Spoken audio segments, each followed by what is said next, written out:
नतीजा इलेक्शन का शायद चौधरी साहब की उमंगों के खिलाफ आ गया है, तो वो अपने नौकर से कह रहे हैं, ओए अल्लाह जिते आ, कौन जिते आ, अल्लाह जिते आ, कौन जिते आ, आउंदी है बगावतां दी बो कल तो, ए गली विच रौला शौला किस गल तो, ओ दंगल शरीकां ते नहीं मार लेते आ, अल्लाह जिते आ, कौन जिते आ, ते करके ते मैनू जरा नोट दस खां, किन्ने किन्ने पाए सानू वोट दस खां,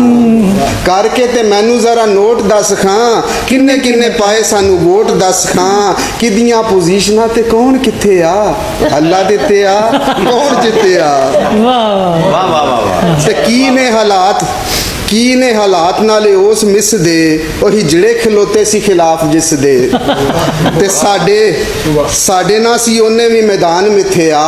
अल्लाह दिते आ, कौन जिते आ। ते हुण अपनियां तारीफां कर रहा, अपनी जो कम कीते दस रहा कि ढा के स्कूल ते ग्राउंड कीता सी, ढा के स्कूल ते ग्राउंड कीता सी,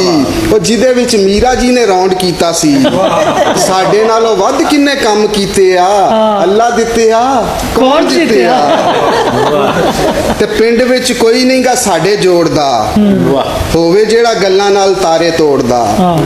पिंड विच कोई नहीं गा साडे जोड़दा, ओ होवे जेड़ा गल्लां नाल तारे तोड़दा,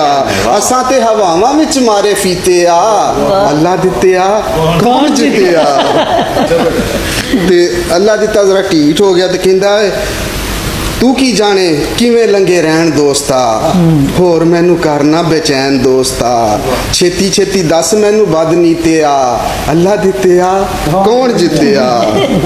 ते चुप वाला जिंदरा नहीं इस खोलना, जदों नहीं बोलिया यकीनन नतीजा अगेंस्ट आया होएगा, चुप वाला जिंदरा नहीं इस खोलना, परे हो वो इस तरह नहीं इस बोलना, इधर फड़ाओ मेरी डांग किथे आ, अल्लाह दिते आ, कौन जिते आ। बहुत शुक्रिया। क्या कहने, क्या कहने।